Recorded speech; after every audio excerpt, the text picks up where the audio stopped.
Hello అందరికీ నమస్తే అండి. ఈరోజు నేను ఈవినింగ్ స్నాక్ ఐటమ్గా అటుకులు పల్లీలతో లడ్డు చేసి చూపిస్తాను. ముందుగా ఈ గ్లాస్తో నిండుగా అటుకులు తీసుకుని దోరగా వేయించుకోవాలి, డ్రై రోస్ట్ చేసుకోవాలి. అటుకులు దీంట్లో వేస్తున్నాను. ఏదైనా దుమ్ము ఏమైనా ఉంటుందేమో కొంచెం చిల్లులు గిన్నెలో పోసి ఇలా ఉప్పేస్తే కొంచెం దుమ్మంతా పోతుంది. ఇవి దోరగా వేపుకోవాలి. దోరగా చిన్నగా సిమ్లో పెట్టుకుని వేపుకోవాలండి. అటుకుల్లో కనుక చూస్తే మనకి కార్బోహైడ్రేట్స్లు అధికంగా ఉంటాయి, అలాగే శరీరానికి శక్తినిస్తాయి.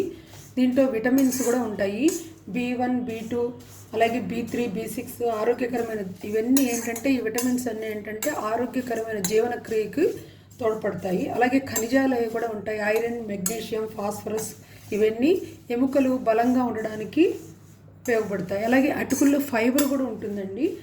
ఈ ఫైబర్ ఏంటంటే జీర్ణక్రియ సవ్యంగా జరగడానికి సహాయపడుతుంది. అలాగే రక్తంలో చక్కెర స్థాయిలు తగ్గడానికి కూడా అటుకులు ఉపయోగపడతాయి. కానీ షుగర్ డిసీజ్ ఉన్నవాళ్ళు ఎక్కువ తినకూడదు, కార్బోహైడ్రేట్స్ ఉంటాయి కాబట్టి. అటుకుల్లో క్యాలరీస్ తక్కువగా ఉంటాయి. బరువు తగ్గాలనుకునే వాళ్ళు ఈ అటుకులతో చేసిన పోహ ఉప్మా ఇలాంటివన్నీ బాగా తినచ్చు. తొందరగా బరువు కంట్రోల్లో ఉంటుంది, తొందరగా బరువు పెరగరు. అలాగే మొత్తం మీద చూసుకుంటే కనుక అటుకులు ఆరోగ్యకరమైన పోషకాహారంగా మనకి శరీరానికి శక్తిని, బరువు తగ్గడానికి, జీర్ణక్రియ పెరగడానికి ఉపయోగపడతాయి. కానీ అందుకు అప్పుడప్పుడు మనం అటుకులతో ఉప్మా అలాంటివి చేసుకొని తినచ్చు. మనం అటుకులు ఉప్మా చేసుకునేటప్పుడు కూర ముక్కలు అలాగే కొంచెం పల్లీల పొడి అలాంటివన్నీ వేసుకుంటే కనుక ఈ కార్బోహైడ్రేట్స్ ప్రాబ్లం ఉండదు కాబట్టి, కూరలు అన్నీ పడతాయి కాబట్టి టమోటా ఇవన్నీ వేసుకుంటే ఫైబర్ కూడా మనకి ఒంటికి పడుతుంది కదా. అందుకని అటుకులు మంచి ఆహారమనే చెప్పచ్చు. అలాగే బలహీనంగా సన్నగా ఉన్న పిల్లలకి కనుక పొద్దున పూట బ్రేక్ఫాస్ట్లో పాలల్లో అటుకులు బెల్లం వేసి కనుక ఇస్తే తొందరగా కోలుకుంటారు, వాళ్ళు బరువు పెరుగుతారు. దోరగా వేగిపోయి ఇలా నలిపితే క్రిస్పీగా వచ్చేటట్టు చేసుకుంటే సరిపోతుంది. ఇంకా ఆఫ్ చేసేసుకుని వేరే గిన్నెలోకి తీసుకుందాం. వేరే గిన్నెలోకి పల్లీలు తీసేసుకుని అటుకులు తీసుకుని పక్కన పెట్టుకోవాలి. ఇందాక తీసుకున్న గ్లాస్తో పల్లీలు 1/2 కప్ వేసుకుని దోరగా వేయించుకోవాలి. ఇవి కూడా సిమ్లో పెట్టుకుని వేయించుకోండి. ఇంకా పల్లీల్లో కనుక పోషకాలు చూసుకుంటే పల్లీలు పోషకాల గని అని చెప్పచ్చు అనమాట. అంటే దీంట్లో ఆరోగ్యకరమైన ఫ్యాట్స్ అంటే కొవ్వు ఉంటుంది, మంచి కొవ్వు ఉంటుంది. అలాగే విటమిన్లు, ఖనిజాలు అలాగే పుష్కలంగా ఉంటాయి. వీటి ఏంటంటే గుండె జబ్బుకి సంబంధించి అలాగే షుగర్ ఉన్నవాళ్ళు కొంచెం తక్కువ తీసుకోవాలి. హెల్దీ ఫ్యాట్ ఉంటుంది కానీ కొంచెం తక్కువ తీసుకోవాలి అలాంటి వాళ్ళు. అలాగే వేరుశనగలు ఏంటంటే ఇవి ప్రోటీన్స్ ఎక్కువగా ఉంటాయి. ఈ ప్రోటీన్స్ కండరాల పెరుగుదలకి బాగా ఉపయోగపడతాయి. మంచి కొవ్వు ఉంటుంది కాబట్టి ఇది గుండె ఆరోగ్యానికి మేలు చేస్తుంది. అలాగే కొలెస్ట్రాల్ స్థాయిలు కూడా అదుపులో ఉంచుతుంది, కానీ తక్కువ తీసుకోవాలి. ఎందుకంటే క్యాలరీస్ ఎక్కువ ఉంటాయి కాబట్టి బరువు పెరుగుతారు. అలాగే పల్లీల్లో విటమిన్ E ఉంటుంది, అలాగే ఫోలిక్ యాసిడ్ ఉంటుంది. ఇవేంటంటే శరీర నిర్మాణానికి అవసరమైన విధంగా ఉపయోగపడతాయి. దీంట్లో మెగ్నీషియం, భాస్వరం, పొటాషియం, జింక్, ఐరన్ ఇట్లాంటి ఖనిజాలు కూడా ఉండటం మూలంగా ఇవి ఎముకల ఆరోగ్యానికి, నరాల పనితీరుకి బాగా ఉపయోగపడుతుంది. అలాగే దీంట్లో పల్లీల్లో ఏంటంటే ఇమ్యూనిటీ పెరగడానికి కావాల్సిన పదార్థాలు కూడా ఉంటాయి. రోగనిరోధక శక్తి పెరుగుతుంది పల్లీలు తింటే కనుక. పల్లీల్లో ఫైబర్ ఉంటుంది.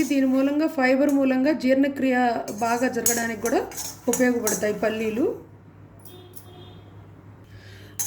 ఏంటంటే కొంతమందికి పడవు, గ్యాస్ ప్రాబ్లం వస్తుంది. అలాంటి వాళ్ళు కొంచెం తక్కువగా తీసుకోవాలి. అలాగే ప్రోటీన్ కోసం మంచి ప్రోటీన్ రావాలంటే నైట్ పల్లీలు కొంచెం గుప్పెడు పల్లీలు నానబెట్టుకొని పొద్దున్న తింటే అదే బ్రేక్ఫాస్ట్కి సరిపోతుంది. దాంతోపాటు ఫ్రూట్స్ తీసుకుంటే. పడని వాళ్ళంటే కొంచెం తక్కువ తినాలి. ఇవి పిల్లల్లో బ్రెయిన్ పెరగడానికి అలాగే జ్ఞాపక శక్తి పెరగడానికి మంచిగా ఉపయోగపడతాయి పల్లీలు కూడా వేగిపోయినాయండి. వీటిని కూడా చల్లార్చి కావాలంటే పొట్టు తీసుకోవచ్చు, పొట్టుతో తినాలంటే అలాగే గ్రైండ్ చేసేసుకోవచ్చు. దీనికి బెల్లం కలిపి మనం గ్రైండ్ చేసుకోవాలి చల్లారిన తర్వాత. మీరు కావాలనుకుంటే వీటిలో ఒక పావు నువ్వులు కూడా యాడ్ చేసుకోవచ్చు. నువ్వులు కూడా కాల్షియం బాగుంటుంది కాబట్టి ఇష్టమైన వాళ్ళు నువ్వులు కూడా యాడ్ చేసుకోవచ్చు. ముందుగా అటుకులన్నీ మిక్సీ జార్లో వేసేసుకోవాలి. ముందు అటుకులు కొంచెం బరకగా మిక్స్ చేసుకోండి, మరీ మెత్తగా అక్కర్లేదు. ఇలా కొంచెం బరకగా చేసుకోవాలి. మరీ మెత్తగా చేస్తే ఏంటంటే నాలుగు చుట్టుకుపోతుంది లడ్డు. ఇప్పుడు పల్లీలు వేసుకోవాలి, గ్రైండర్ చేసుకోవాలి. పల్లీలు కూడా మరీ మెత్తగా కాకుండా ఇలా కొంచెం పలుకులుగా ఉండేటట్టు చేసుకుంటే మనకి పంటి కింద చక్కగా తగులుతూ బాగుంటుంది. ఇప్పుడు ఆ పల్లీలు మిక్సీ చేసుకున్న దాంట్లోనే ఇందాక చేసి పెట్టుకున్న అటుకుల పౌడర్ కూడా వేసేసుకోవాలి. నేను ఇందాక తీసుకున్న గ్లాస్తోనే పావు పైన కొంచెం ఎక్కువ తీసుకున్నాను. మీకు ఇంకా స్వీట్ ఎక్కువ తినాలనుకుంటే ఇంకా కొంచెం బెల్లం యాడ్ చేసుకోవచ్చు. నేను కావాలనే తక్కువ వేసాను. ఇప్పుడు ఈ బెల్లం కూడా మిక్సీ జార్లో వేసుకోవాలి. బెల్లంలో పోషక విలువలు చూస్తే కనుక ఐరన్ ఉంటుంది, కాల్షియం ఉంటుంది, మెగ్నీషియం, అలాగే పొటాషియం కూడా ఉంటుంది. అలాగే ఈ బెల్లం జీర్ణక్రియకు కూడా ఉపయోగపడుతుంది. ఈ ఇమ్యూనిటీని కూడా పెంచడానికి ఈ బెల్లం ఉపయోగపడుతుంది. మనం గబక్క నీరసంగా ఉన్నప్పుడు బెల్లం ముక్క నోట్లో వేసుకుంటే మనకి బాగా శక్తి వచ్చినట్టు అనిపిస్తుంది. అలాగే అన్నం తినంగానే కనుక మనం చిన్న బెల్లం ముక్క నోట్లో వేసుకుంటే మనకి అరుగుదల బాగుంటుంది, హెవీనెస్ తగ్గుతుంది ఎక్కువ తిన్నప్పుడు. ఈ బెల్లం కూడా ఈ మిక్సీ జార్లో వేసేద్దాం. దగ్గు కానీ జలుబు కానీ అట్లా మనకి శ్వాస సంబంధ సమస్యలు ఏమైనా ఉంటే కనుక మనం మిరియాల పాలల్లో కొంచెం బెల్లం కలిపి తాగితే కనుక రిలీఫ్ ఇస్తుంది. అలాగే బెల్లం ఆక్సిజన్ లెవెల్స్ని కూడా పెంచుతుంది. ఇది మెత్తగా మిక్సీ వేసేద్దాము. అటుకుల పొడి, పల్లీల పొడి, అలాగే బెల్లం వేసి ఒక్కొక్కసారి మళ్ళీ తిప్పేసామనుకోండి లడ్డూకి మన లడ్డు కట్టడానికి కరెక్ట్గా వచ్చేస్తుంది. ఇలా వస్తుందండి పొడి పొడిగా. మనం లడ్డు కట్టుకుంటే లడ్డూకి వచ్చేస్తుంది.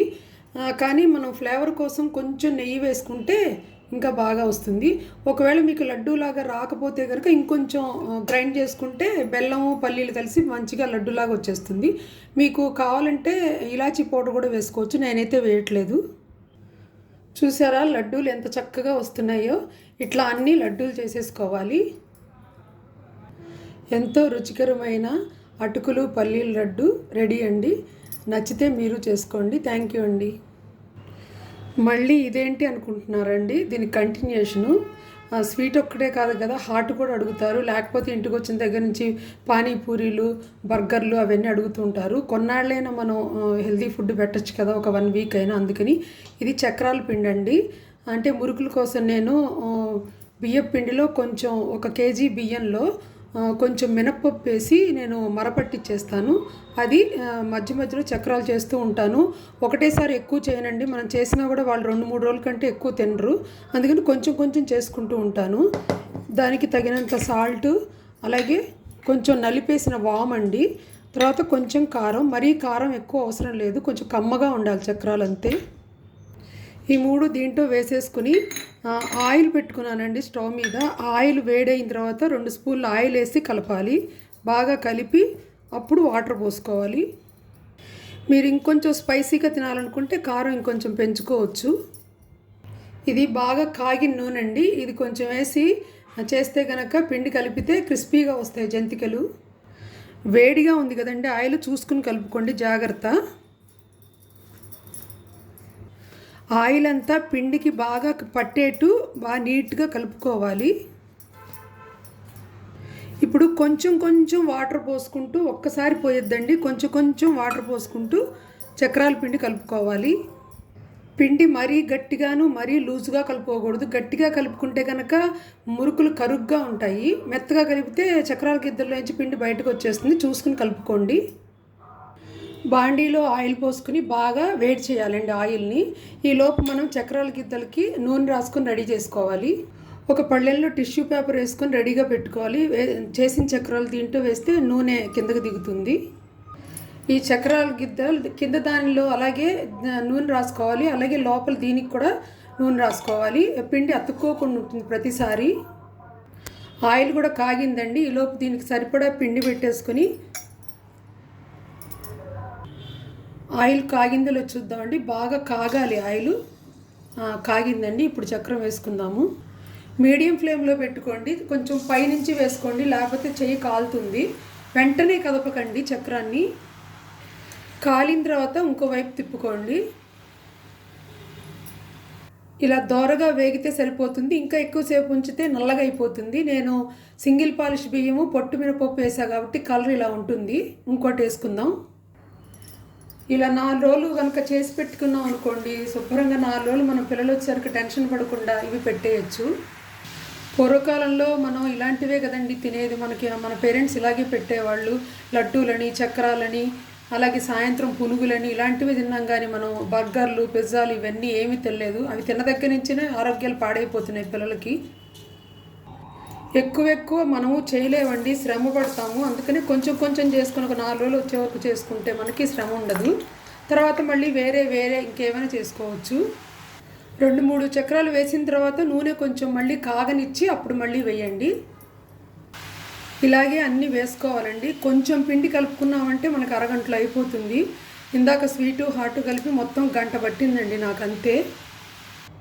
చక్రాలన్నీ వేయటం అయిపోయిందండి. లాస్ట్లో ఇలా దీంట్లో పిండి మిగులుతుంది కదా, అది చిన్న చిన్న పునుగుల్లాగా వేసుకుని మనం వేడి అన్నంలో కనుక నెయ్యి వేసుకు తింటే చాలా బాగుంటుంది.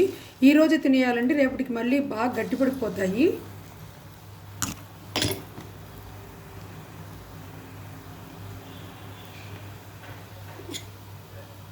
ఇవి కూడా వేగిపోయినాయండి. మీకు కావాలంటే దీంట్లో బియ్యం పిండి కలుపుకొని ఉల్లిపాయ పచ్చిమిర్చి వేసుకొని పునుగుల్లాగా కూడా వేసుకోవచ్చు. మంచి రుచికరమైన మినప్పిండి అలాగే బియ్యపిండితో కలిపిన చక్రాలు రెడీ అండి. ఇవి మంచి స్టీల్ బాక్స్లో గట్టిగా మూత పెట్టుకుంటే 15 రోజుల వరకు నిల్వ ఉంటాయి. థ్యాంక్ యూ అండి.